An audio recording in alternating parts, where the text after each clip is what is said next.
The JQMarket widget. The JQMarket widget is the marketplace for users who make software, apps, or widgets and who want to showcase their products. JQMarket is the marketplace for Web 2.0 widgets.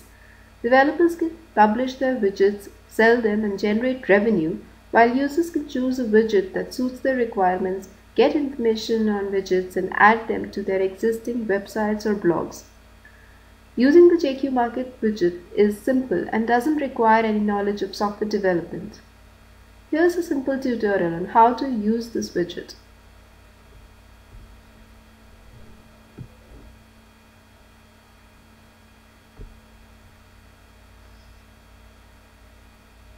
First of all, we'll go to the Content Manager. A dialog box pops up which shows all the widgets that are available. From the dialog box, we can select JQMarket. Click on the plus sign to add it to your web page. If you want to see your widget in a separate window, you can click on the pop-out button to display the widget in a new window. There is a search button at the bottom to search for widgets you wish to use. Here we can give the name of the widget or widgets that we are looking for and click on Find. This will display the matching record. Here we will reset the search and just go back. Let's close the pop-up that was there and go to the page where the widget was added. To arrange the widgets in a personalized layout, we click on the page layout option of the main menu. Layout selection can be complex or simple. In the complex layout, the position of panels, whether in center, north, south, east or west, can be assigned. In case of the simple layout, panels can be rearranged in desired manner. Panels can be added horizontally or vertically by clicking on the plus sign. They can be deleted by clicking on the cross sign on a panel. They can be resized by holding and dragging the sides of the panel. Once you have finalized the layout, you can click on the OK to save it. The selected layout is loaded on the page and we can drag and drop the widgets in the desired position in this layout. To understand the JQMarket widget, we'll maximize this widget so that it occupies the entire page. The JQMarket widget has three main options: My Projects, Search and Messages. By default, My Project option is open. Here we see a list of all the widgets that have been added. We can browse through this list using the forward and backward button at the bottom. We can search for a particular widget using various criteria such as the name, category, subcategory, price and ratings. Giving a string in this name field will show records matching the name, while selecting a category from a drop-down will show records matching that category. There is a slider to give the price range and the rating.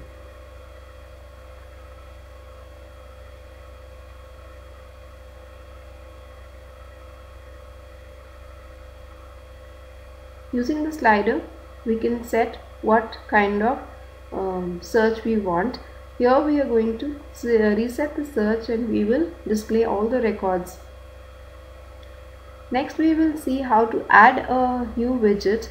By clicking on the Add Widget button, a dialog box pops up in which we can enter the details of the widget, such as the name of the widget. We can give the website, take a website of existing widgets. We can provide the video URL. Again, we will take it from the YouTube, one of the videos from the YouTube. Business category can be selected from a drop down, just as the subcategory can be selected. We can also enter a price of the widget in any currency by using the drop down. A brief description is added about the widget and some images can be added as well. This image can be taken from the website again, and multiple images can be added by simply clicking on the plus sign. Once all the fields have been added, we can click on the save button to save the widget. Once saved, the widget gets added into the list of widgets that were there on the previous page. We can click on a particular record from this list and again all the details are shown, and it is here that we can edit the data if we want. All the fields in this dialog box can be modified. There is a menu option to view the feedback. When we click on a particular record, we'll see later how a customer can add feedback for a particular product. Next, we go to the search menu option. We can search for a particular widget using various criteria such as the name, category, subcategory, price, and ratings.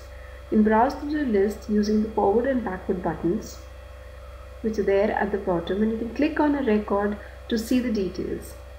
A client can send a message to the user, the widget owner, using the send message button. We can type in a title, the message text, and click on send. This will send the message from the user to the widget owner or the developer.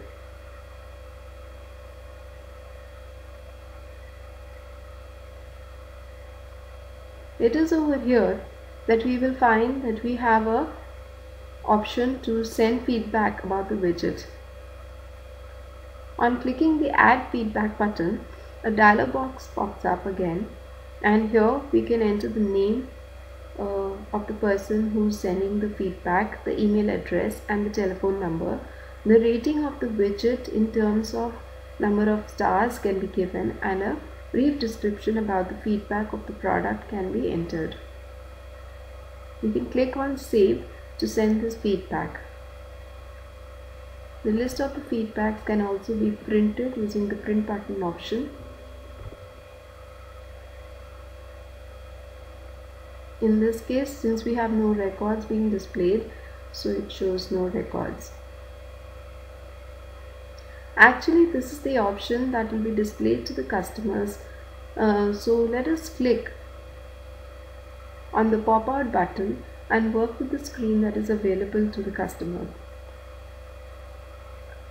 So in this pop-out window, we can search, we see a list of all the records, all the widgets that have been added, and we can click on the search to find a particular record that we want, depending on the name, the category, subcategory, price, or rating.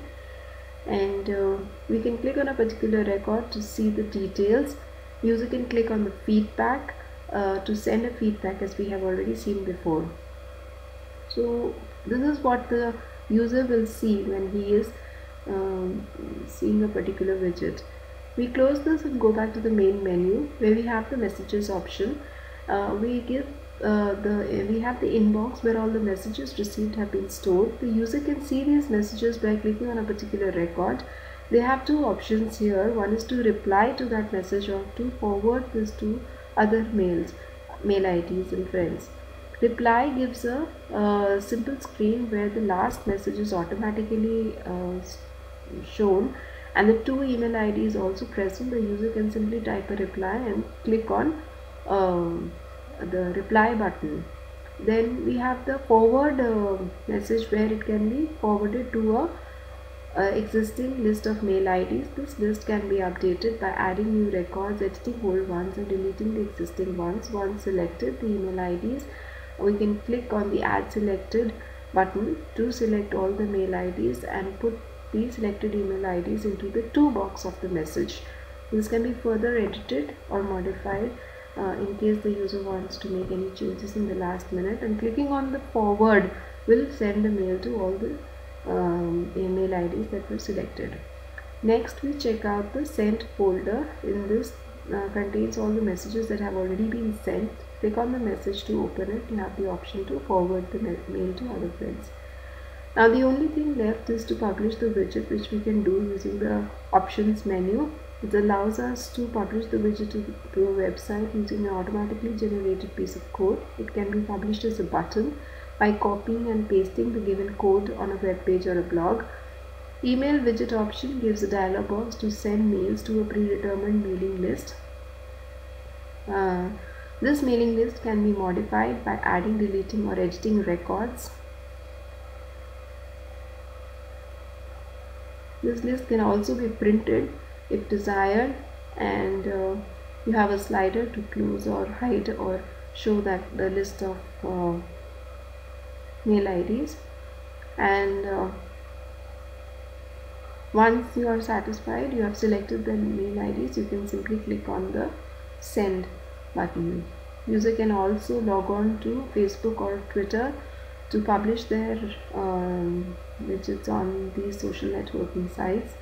You can add to favorites or send a feedback using a dialog box, or remove the widget from your page. Anything can be done with just a few clicks of a button. Creating a marketplace on your website is easy. No need to write a single line of code. Simply publish the JQ Market on your website and it's done.